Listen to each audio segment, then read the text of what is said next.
I'm not really concerned with what he's doing. I'm gonna be prepared for the best Mike Perry.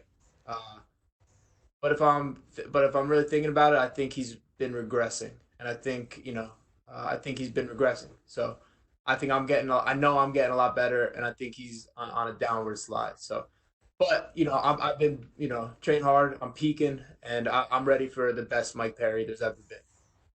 I can take him Is out. this a case where, being a methodical fighter, keeping your head, kind of wins you the fight against a guy who's known to let his emotions get the better of him? Say that again. Is this a case where being methodical and keeping your head can, give you the edge over a guy who's known for being emotional? Probably. I do think I know I'm the smarter guy. I'm more more well rounded. If I have more ways to win. Whatever you call it, methodical, whatever. I think like I like I've been saying, I'm a low key Mike Perry fan. That's a fun guy to watch. He's fun. He comes out and he fights. He's violent. Um, he's a savage, but I'm a killer. I'm gonna be a cool, calm, collected killer, and I'm gonna take him out. In terms of your preparation, we've heard a lot of different stories from a lot of different fighters throughout the course of the pandemic since the UFC's come back about how it's affected their camp, whether or not they can get in the training partners they need, if they've had to train at home. How have things been for yourself? I did not. I took. I feel like I took advantage of this whole pandemic opportunity. I think a lot of people probably use it as an excuse to be lazy, sit on the couch, eat junk. I didn't do that. I worked hard. I worked at all aspects of my game. I've been saying from the beginning with the pandemic thing is like we now have time. All the time it feels like there's not enough hours in the day to do all the stuff you want to do. All we had was time. You want to read books, you want to do this or that. I chose to get better at all facets of MMA because that's my job. So, I did that, and I'm proud of what I accomplished during that time. And you know, um, I can't really speak for anyone else, but I'm happy with what I did. I took advantage of all the hours I had. You know, I'm coming in here hella prepared. That's why I was able to take a fight on 2 weeks' notice the other guy pulled out of. I took this one on 3 weeks notice because I've been super ready. I knew Dana was going to get us 3 fights this year, and I stayed ready. And last one for me. I mean, most of your fights have been in the UFC. You did have the one pro fight prior. What do you expect the empty venue at the Apex to be like? I think if anything, it'll be more relaxing. I'll be more clear headed. I train every day in a gym without fans, and then a lot of times we do these fights, and then boom, there's 20,000 people there. That's probably more of a shock. While this, I think it will be more of a regular thing, and I'll be able to perform to like the top of my abilities. All right, well, co-main event Saturday. Looking forward to it. Thank you very much. Next question is from Mike Hack with MMA Fighting. Oh, what up, Mike Hack? How we doing, man? I have to tell you, first off, I haven't watched The Last Dance yet, but that's coming. But Oh, I know, that's all right. I know. Jim Miller, we talked about this a couple weeks ago before he fought, gets a nice quick win over Roosevelt Roberts. How satisfying was that for you to watch, and how much does that help motivate you heading into this Saturday? It was great. For me and LJ Roboli, my brother Corman over here. With Jim's a big brother to us. So we're always rooting for Jim. Always love seeing his family jumping up and down on the couches, his kids and stuff. I super happy for Jim. Always root for him. That's a UFC Hall of Famer shooing for sure. Hard to argue with that. The other question I had, because I know I asked you a bunch earlier, is one thing I noticed when we spoke a couple weeks ago is that you're just super focused. Like I've talked to you so many times over the years and before and after many fights, and a lot of times, like maybe the Mickey Gall from 2 years ago would have sort of bought into the Mike Perry trash talk and sort of fueled it a little more. This time, you're staying away from that. You're focusing on the fight itself. So, what's changed? Do you think? Like, where does this focus all come from? When did you start to really turn that corner? You think? I think just maturing, just getting older. I came in here as a kid. Uh, so all my growing pains or whatever you want to call them are going to be seen and examined and displayed. I've done a better job of managing my energy, knowing what I can control, can't control. Um, yeah, just I think just getting older, just understanding like who I am and what's important, and I do I feel great. I've been just getting better at this, man. Like the first time you guys saw me, you guys saw my first pro fight. You guys saw my second pro fight in the UFC, and I'm just getting better as I go, and I'm only gonna keep getting better. And then last thing for me, it's been you've had a couple of fights booked that have fallen apart. Some big names. You get another pretty big name in Mike Perry. It's been 10 months or so since we last seen you. How does it feel to actually be here in a fight week since it's been so long for you? Brother, I'm happy. I'm happy. There's nowhere I'd rather be. If Mike gets COVID, I still want to fight him. I don't give a fuck. Like I want this so bad. I'm living my dream. I'm the UFC co-main event again. Like, let's go. Thanks, Vicky. Good talk with you as always, and all the best on Saturday, brother. Thanks, brother. Always good talking to you. Next question is from Dennis Segura with MMA Junkie. Mickey, you said there that you're a low key Mike Perry fan. When this bout came across your table, what was your initial thought on fighting Perry? I thought, man, it's about time. Uh, I you know I'd mentioned this fight to Sean Shelby for over a year. Um, we love the fight. We love the fight. And what if now that it's finally come to fruition, we're happy. It's right. Get to work. We've been kind of. I've had a feeling this is going to be coming. So in time. So I've been preparing. You could ask people. I'm like, I bet I fight this dude in the next year or whenever. I said that like a year ago, and I'm just happy it's happening. Like I said, yeah, I'm a low key fan of him. He brings it, comes in there, fights. That's exactly what I want. Like I can't wait. I can't wait. I can't wait for it. I love my hand. We pretty much know what his hand is, and we're ready. I'm ready to lay the hands down, let the chips roll.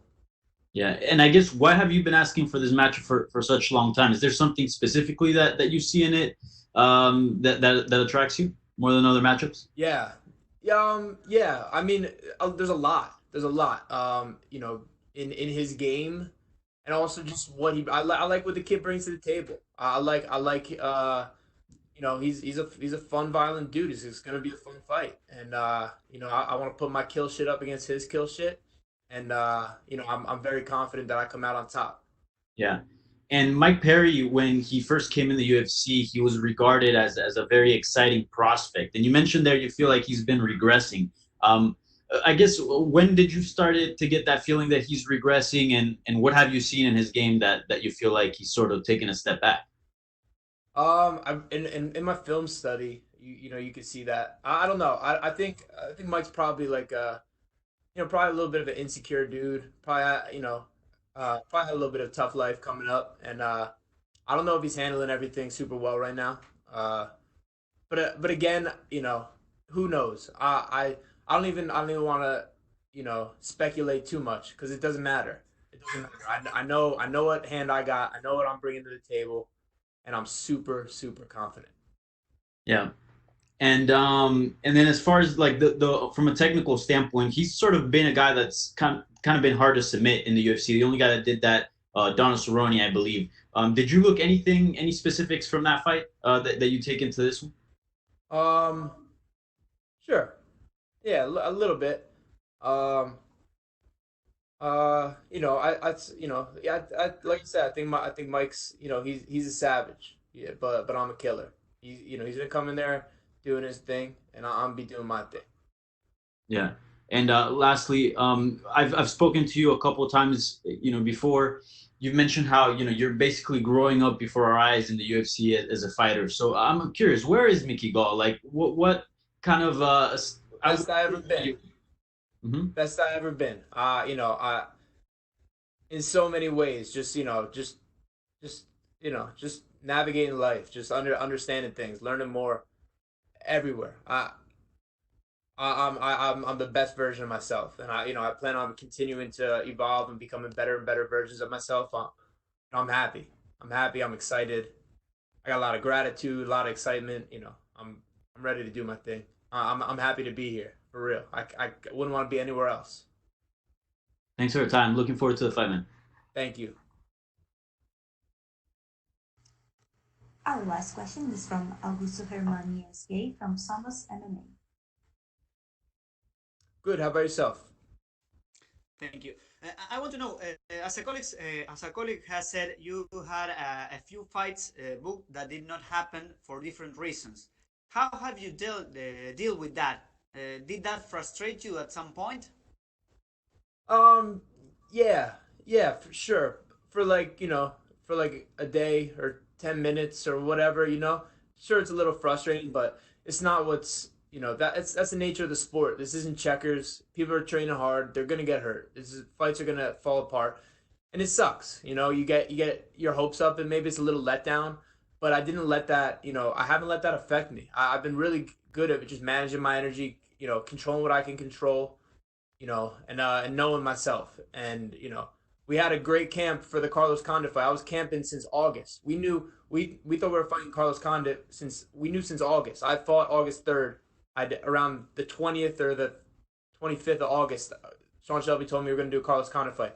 So we were camping then until a week before the fight, and he pulls out. Then we had other ones where I was just staying ready. Staying on my things. I wasn't lazy during quarantine. I did all the right things. I've been putting myself in uncomfortable situations. I've been growing. I've been doing all the right things. So I'm coming in here with a lot of confidence and, real confidence, not fake confidence, like real confidence. Cause I've what I've done and what I've been through. And, it's okay. It's okay. It's perfect timing now. That's how I feel. Well, we're here now. I'm with the UFC. I'm seeing all these familiar faces, and I'm just happy where I'm at. And Mickey, you have said that you could take advantage of this pandemic time, and we have been talking about your growth since your debut in UFC. So, what new things are we going to see on Saturday night? Oh man, why spoil the surprise? We'll see Saturday night. I gotta. I don't think I've scratched the surface of my potential and what I bring to the table now and what I will bring to the table in thinking forward. But I know I none of my fights have even scratched the surface. I'm very capable. I got a lot of stuff to show. So who knows what's gonna come out. I got a couple ideas, but I don't want to spoil it. So we're gonna get after it. And you have a really good submission game. So I want to know, if you do you think that the smaller cage is going to be an advantage for you in this fight? Yeah, I love the cage. I love the small cage. For both for striking and for uh submissions, grappling, whatever. That's like this is like this is the size cage I train in. I'm used to this cage. This is my cage. This is what I do. Yes. So I'm just I love it. I love it. I love it. I don't know. Some people might be bitching about it. I love it. Give me this is the perfect size. Okay. Okay, Mickey. Thank you very much, and good luck on Saturday. Thank you, my friend. That's all we have for you today, Mickey. Thank you. Thank you.